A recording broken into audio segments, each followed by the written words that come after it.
Hola, como siempre espero que se encuentren muy bien. En esta ocasión estoy aquí para hablar de un tema que tenía tiempo que quería hablar y tiene que ver con unas nociones acerca de lo que es o lo que se entiende por astrología cabalística. Muchas veces cuando uno habla de esta relación entre la astrología y la cábala, sobre todo la cábala hebrea, hay gente que dice, no, pero ¿cómo es posible? La astrología es idolatría, la astrología está prohibida dentro de la Torá. Y es verdad que hay un tipo de astrología o un tipo de interpretación de la relación entre los astros y los seres humanos que desde la lógica, desde la coherencia de las enseñanzas de la Torá y de la Cábala, no son compatibles. Sin embargo, hay otra manera, que es la manera en la que lo estudian los cabalistas, de entender esa relación con los astros. En principio, siendo la cábala, sobre la cábala hebrea, que es a la que me estoy refiriendo, la mística del judaísmo, se entiende que toda astrología, todo análisis, toda reflexión acerca de la astrología que se haga desde esta concepción no puede nunca entender, por ejemplo, los astros como dioses, por ejemplo, porque estamos hablando de una astrología fundamentalmente monoteísta que entiende que hay un Dios que controla, un Dios único que controla toda la creación, con lo cual no hay dioses por debajo del Dios único. Entonces, eso nos permite entender que el relato sobre el cual está basada la astrología cabalística no es bajo ningún concepto el relato en el cual se basa la astrología clásica occidental. Tampoco la astrología védica, por supuesto, ni la astrología china, digamos, son formas distintas de interpretar la relación que existe entre los astros y los seres humanos. Sin embargo, los cabalistas no niegan esta relación, no niegan tampoco esta influencia, a pesar de esa célebre frase de no existe masal para Israel. Esta frase lo que está intentando decir es que en la medida en que el pueblo de Israel cumpla con los señalamientos de la Torá, con las misbot, con todo lo que tiene que ver con los mandamientos, en esa medida los astros no tendrán una influencia definitiva en el pueblo de Israel. Y pues también los que no pertenecemos al pueblo de Israel, digamos que también tenemos esta esperanza de que haciendo ese trabajo de refinamiento del alma, de elevación del nivel de conciencia, tampoco seríamos víctimas de los astros, sino que al contrario seríamos aliados de esas energías para desarrollar nosotros nuestro trabajo de reparación del alma. ¿Okay?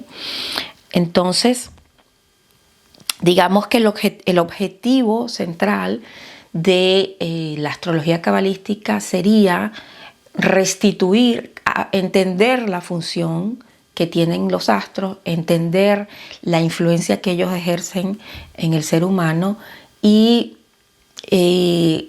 conectar con el Creador, que en definitiva es quien gobierna y dirige toda la creación, y sería como recuperar a través de esa conexión con el Creador y de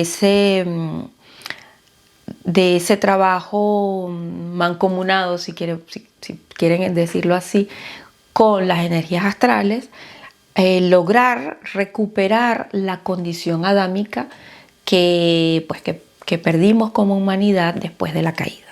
Entonces eso sería así como ese trabajo, ese sudor de la frente con el que comemos el pan, sería más o menos eso, un trabajo de desarrollo interior, de refinamiento del alma.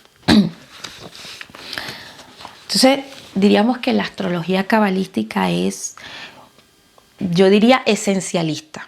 ¿okay? No es una astrología que se va a detener a analizar el astro, su dignidad, su decanato y su relación con esto y su relación con aquello, porque el objetivo no es concentrarse en el astro en sí.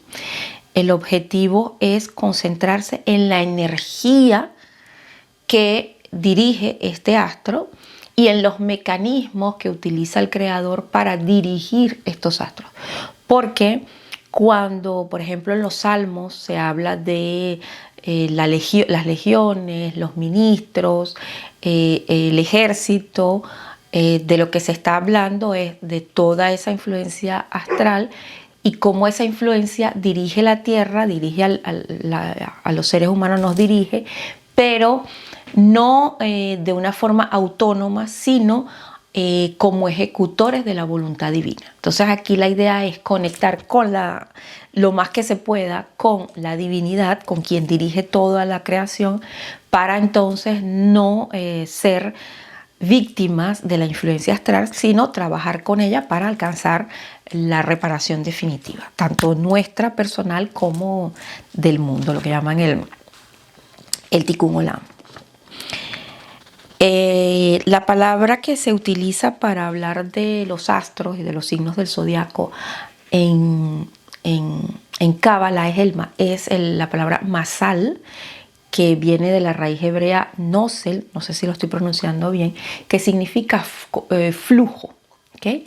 Entonces explican los cabalistas que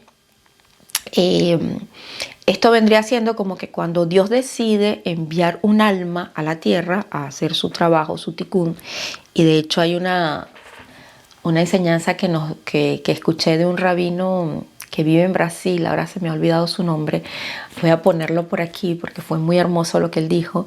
Él dice que dentro del judaísmo se dice que cuando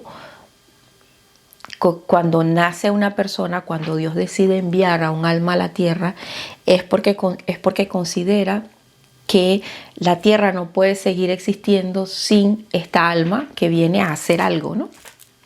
Entonces, cuando el alma viene a la tierra, cuando el alma se encarna en la tierra, por esto que llaman la rueda del Gilgul, cuando el alma se encarna en la tierra, pasa como a través de unos canales o a través de unos túneles, a través de unos callejones, unos canales, vamos a decirlo así, que son los que son el masal y los que impregnan el alma y los que van a determinar cuáles van a ser las tendencias que va a traer esa alma cuando esté en la tierra. Y también esto va a determinar el trabajo que esta alma viene a cumplir. Entonces, es en ese sentido, para entender un poco la misión, las herramientas que tenemos, las tendencias, es un poco en este sentido que nos interesa conocer un poco sobre el masal, los astros, los planetas y todo aquello. En ningún momento, bajo ningún concepto, para rendir culto ni para entregar nuestra soberanía a influencias que no sean la del Creador Supremo. ¿Okay? Ahora, dicen los cabalistas que existen tres cosas que sí dependen del masal en principio. La primera de ellas, del masal, del destino, de las influencias astrales. La primera de ellas es la longevidad. Es decir, la cantidad de tiempo del cual disponemos para estar en la tierra y desarrollar nuestro tikkun. Lo segundo de lo que dependemos del masal es la fertilidad. Es decir, si vamos a tener hijos, si no vamos a tener, cuántos vamos a tener. Y por eso ustedes ven que en la Biblia prácticamente todas las matriarcas tenían problemas para tener hijos. Y dicen los sabios que en este sentido, si nuestro masal indica que vamos a tener corta vida o que no vamos a tener hijos, vamos a tener problemas con la fertilidad, lo más importante es orar y pedir a Dios directamente para que nos tumbe ese decreto negativo o ese mal decreto, que es el único medio por el cual nosotros podemos escapar un poco de ese destino. Y la tercera cosa que también dependería de la influencia astral o del masal es la prosperidad.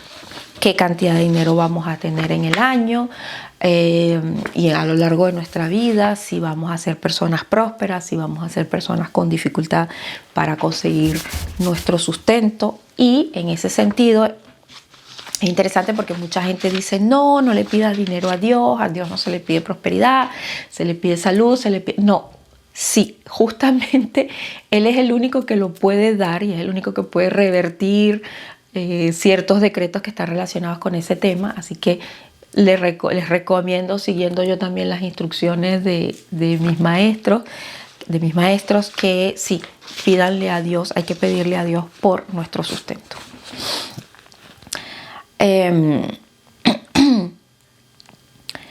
Entonces, como decía, el análisis de la influencia astral desde el punto de vista de la Cábala no va a estar concentrado en el astro como tal, sino en la energía creadora de los astros. Y en este sentido, basados en este libro que es central para analizar este tema y bien complejo de entender y de explicar, el Sefer Yetzirah, se habla de las letras hebreas como fundamentos, como energías a través de las cuales Dios creó los signos y los planetas. Entonces, con lo cual nos interesa mucho analizar, más que el planeta en sí, más que el signo en sí, la letra hebrea que lo creó, que es como la esencia, ¿ok? Y conectar con ese campo de conciencia para desde allí poder controlar la influencia astral. La principal influencia astral, digamos, cuando nosotros decimos yo soy de tal signo, yo tengo tal signo, en la astrología cabalística, digamos que lo que va a influenciar en primera instancia a la persona, astrológicamente hablando, es el mes en que la persona nace. Es decir, como el calendario hebreo es luno solar y a veces coincide con el calendario gregoriano, pero no siempre, digamos que esto ocurre cada 19 años aproximadamente, muchas veces nosotros podemos haber nacido en el mes que está regido por un signo y tener el sol en otro signo. Por ejemplo, haber nacido en el mes de Leo y tener el sol en Virgo, por ejemplo. Eso puede ser. Entonces, en ese caso, nosotros estamos atravesados por las dos influencias. Pero la primera de todas es la que nos va a determinar, incluso más que el signo lunar, más que el signo solar, más que el signo ascendente, es el signo del mes en el que hemos nacido. ¿Okay? Eso sería, digamos, la primera influencia que vamos a tener. Los planetas nos van a interesar una vez que vayamos a levantar el árbol de la vida desde el punto de vista astrológico o siguiendo las pautas de la posición de los planetas. Como ustedes saben, en el árbol de la vida existen 10 sefirot, que no son los planetas, son dimensiones, pero dentro de esas dimensiones operan, digamos que sería como el cuerpo físico de la sefirot, operan los planetas. Entonces, digamos que la posición de los planetas en nuestra carta natal nos da indicios de cómo está distribuida la energía, luego nuestra energía, nuestro microcosmos, en el árbol de la vida. Pero esto es solo como dice en el primer capítulo del Génesis, para servir de guías, de iluminación, de signos. ¿Okay? Pero repito, la influencia principal en la que nos vamos a concentrar en una primera instancia es la influencia, uno, del mes en el que hemos nacido. Lo segundo es lo que conocemos nosotros en la astrología clásica como los nodos lunares y que son los que van a determinar de una cierta manera la línea de nuestro ticún. ¿Qué es lo que hemos venido a corregir? ¿Cuáles son esos dos extremos, cabeza y cola de dragón?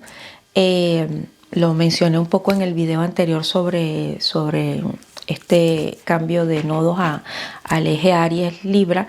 Entonces, en este caso nos va a interesar también ver dónde están posicionados esos ejes, dónde está la cabeza y dónde está la cola del dragón, porque ahí hay un indicio, el principal, porque luego vamos a ver que hay otros, pero aquí está el principal indicio de cuál es el ticún, la reparación que nosotros hemos venido a trabajar, ¿okay? Es decir, esa búsqueda de equilibrio entre la cabeza y la cola, esa búsqueda del corazón del dragón, por decirlo de alguna forma, y esa información la vamos a encontrar observando justamente ese eje lunar. ¿Ok? Esto quizás lo explique como con más detalle en un próximo video. Tuve que cortar porque me dio una crisis de tos. Tengo una tos fatal desde hace tiempo ya.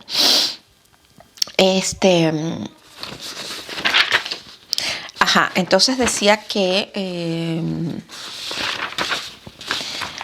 esos dos elementos son esenciales para trabajar un poco con respecto a la carta natal, a la influencia astral, al masal. Y luego también está, ustedes saben que la Torá se estudia a lo largo de todo el año. Y ella está dividida en 52 porciones y se estudia una porción cada semana. Históricamente ha sido así. Entonces, eso implica que cada semana a lo largo del año, la influencia o la energía, el relato de cada porción se activa durante ese periodo, del domingo al sábado, que es la semana desde el punto de vista del calendario hebreo. Entonces, vamos a ver que otro elemento a tomar en consideración cuando estamos haciendo un análisis astrológico desde el punto de vista cabalístico es la porción, la parashá, que estaba activa durante esa semana o ese día en el que la persona vino al mundo. ¿Por qué? Porque la porción también nos da muchísima información con respecto al ticún de la persona, a las experiencias que la persona viene a vivir, a los eventos a los que la persona va a enfrentarse. Yo esto lo digo realmente porque es muy cierto, no es nada más teórico. A mí personal, yo tengo una conexión personalmente muy fuerte con mi porción y cada vez se van revelando capas y se van revelando capas, con lo cual es sumamente interesante buscar. Hay sitios en internet donde se puede con la fecha de nacimiento ubicar cuál es la porción en la que hemos nacido y es interesante realmente analizarla, estudiarla y ver las enseñanzas que se pueden sacar de ella. Está la porción de Torá, está lo que llaman la Haftará, que es un fragmento generalmente de un libro de profetas, con lo cual son como suerte de profecías para nosotros en lo personal, para nuestra alma. Y hay también unos salmos que están asociados a la porción y por tanto asociados a la influencia astral que tiene la persona. Entonces digamos que estos tres elementos son fundamentales para analizar una carta astral cabalística, para tener elementos de análisis de qué es lo que el creador espera de nosotros y cómo podemos hacer para desarrollarnos de la mejor manera posible. Por supuesto, esto es para las personas que son creyentes y que han decidido, digamos, avanzar en este camino de evolución del alma y de reparación del alma desde los principios de la cábala hebrea. Luego hay otros elementos que quisiera introducir, pero para que este video no se haga tan largo, lo voy a dejar para un próximo video en el que vamos a hablar con más detalle acerca del tikkun de cada signo, de cada energía astral, su nombre en hebreo, y pues otros detalles que ahora seguramente se me están escapando, pero bueno, no quería dejar pasar la ocasión de darles como unas primeras ideas con respecto a esto. Y nada, recordarles que la importancia o el interés que existe en analizar una carta natal desde el punto de vista cabalístico es justamente para analizar nuestro tikkun y tener herramientas para desarrollarlo. Y cuando desde la Biblia se nos dice que está prohibido, que no se aconseja consultar astrólogos, consultar los astros, no es en principio porque no exista influencia, al contrario, existe, pero es fundamentalmente porque se trata de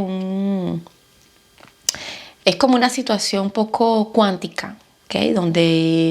Donde la observación, donde hay un campo de posibilidades y lo que se va a manifestar depende mucho de la observación de quien lo observa. Y en este caso, si nosotros estamos aquí para desarrollar nuestro tikkun y para desarrollar nuestra conexión con el Creador. Si nosotros entregamos esa soberanía, esa oportunidad que tenemos de desarrollar esa conexión personal, individual con el Creador, y si nosotros cedemos ese poder y ese potencial a un otro que nos venga a decretar cosas, pues estamos perdiendo una enorme oportunidad. Y es por eso que es conveniente, incluso recomendable, tener quizás una persona que pueda ser de mucha confianza y que tenga mucha sabiduría para que si no entendemos alguna cosa, generalmente son los rabinos que son los que entienden más de esto, si no entendemos alguna cosa asociada con nuestra porción o algo, y no andar por allí consultando gente que por supuesto que va a entender cuál es el campo de posibilidades que tienes, pero te puede decretar cosas que al observarlas la va como a decretar y que se pueden manifestar. Entonces de ahí la importancia de ser bastante reservados con este tema de nuestras influencias astrales, de nuestras influencias energéticas y de no andar por allí buscando opiniones de todo el mundo, ¿ok? Bueno, yo voy a dejar esto hasta aquí y espero continuar en una próxima oportunidad para darles más detalles, más elementos y que podamos ir construyendo todo esto juntos. Les quiero mucho, les agradezco haber visto el video y nos vemos en una próxima oportunidad. Chao.